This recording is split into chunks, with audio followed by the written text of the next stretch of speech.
Hey there, Chef Shelley here. This channel is for passionate home cooks who want to get paid to do what they love, but don't want to go to culinary school or have to work in a restaurant. I've had a successful personal chef business for over 15 years, and when I'm not cooking for my own clients, I help passionate cooks just like you start your own personal chef business. If that's something you're interested in, be sure to hit subscribe and click the little bell so that you never miss one of my weekly videos.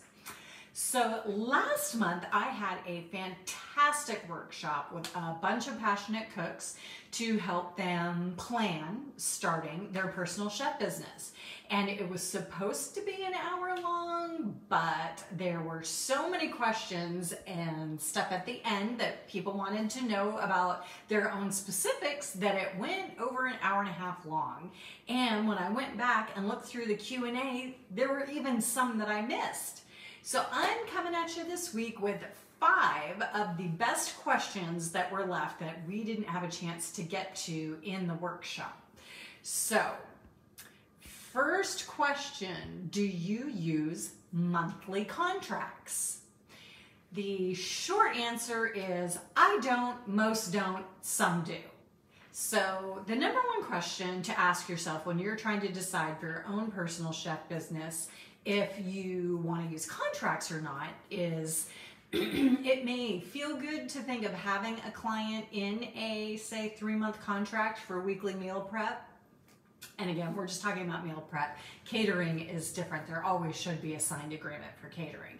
But for someone that you're going to be doing weekly prep for week after week, having a contract say that they commit to 3 months of service with you, what happens if they decide not to? Whether it's a good idea, like they're moving, or it's a bad idea, like they just don't want to do it anymore. So are you going to hire a lawyer to make them fulfill their contract? Are you going to take them to small claims court to try to get your money for it? Now listen, if you are a very highly sought out personal chef who's fully booked with a wait list and you're taking on a new client, yeah, it might be something to consider to have them commit to a contract for your peace of mind that they're committed to the long term.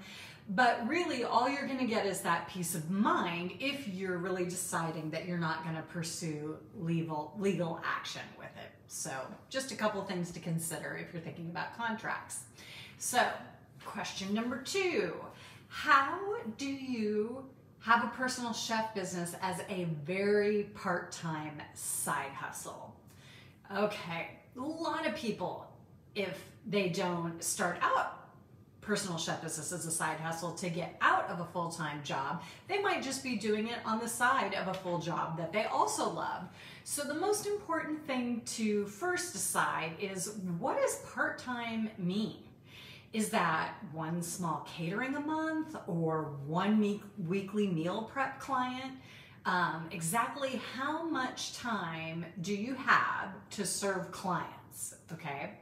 Then you have to calculate in all the other time that it takes, you know, to do the admin stuff, paperwork type stuff. How much time do you spend? I mean, if you only want one client, how much time do you have to dedicate to getting a client?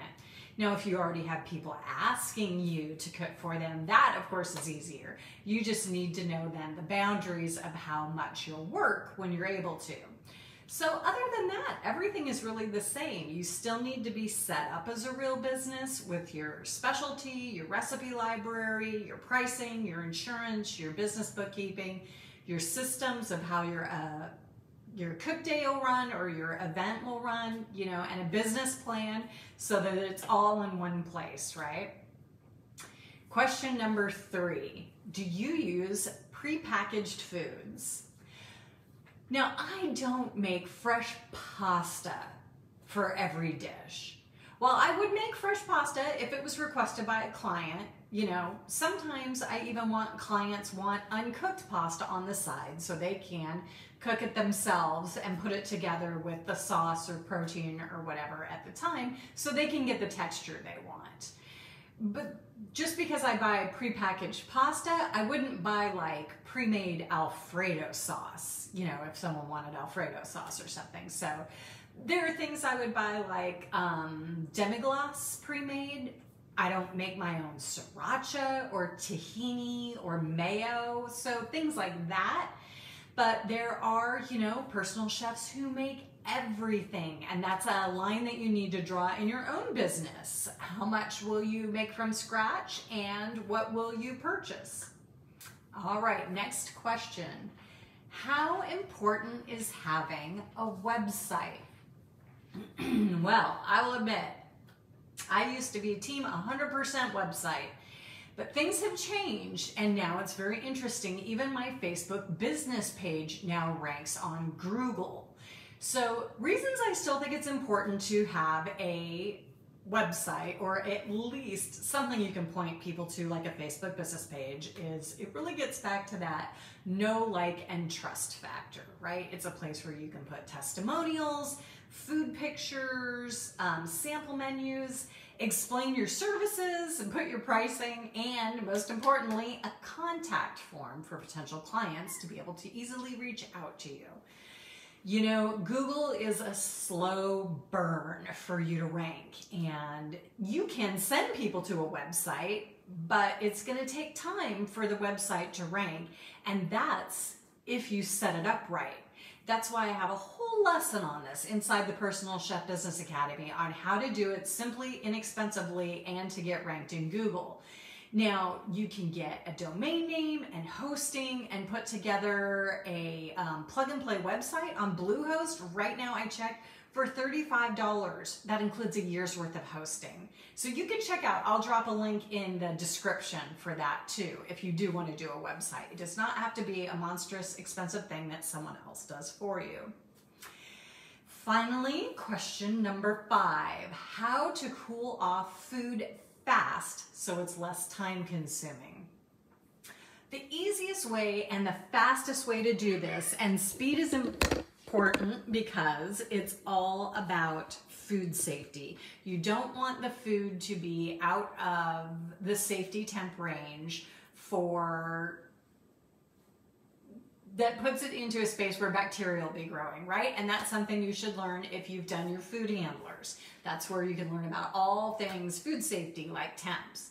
So one of the easiest, quickest ways to chill down food is an ice bath. And how this works is I use a shallow half pan, aluminum pan like for catering, fill it up with ice and water, put a clean one in top, put the food in that, stir it occasionally, and it chills it down really fast, but you don't have any risk of like diluting the food since the ice water and everything is 100% separate.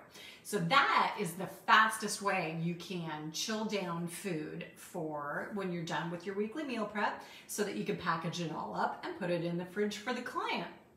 So there you have it, 5 great questions from our Personal Chef Business Planning workshop that we did last month. If you're interested in becoming a personal chef with your own business, doing weekly meal prep for paying clients, you can go to the description by this video, and there's a link to my free guide that walks you through exactly how to do it. And then you'll be on my mailing list, and you'll be sure to hear when we host our next free workshop on how to plan up your personal chef business.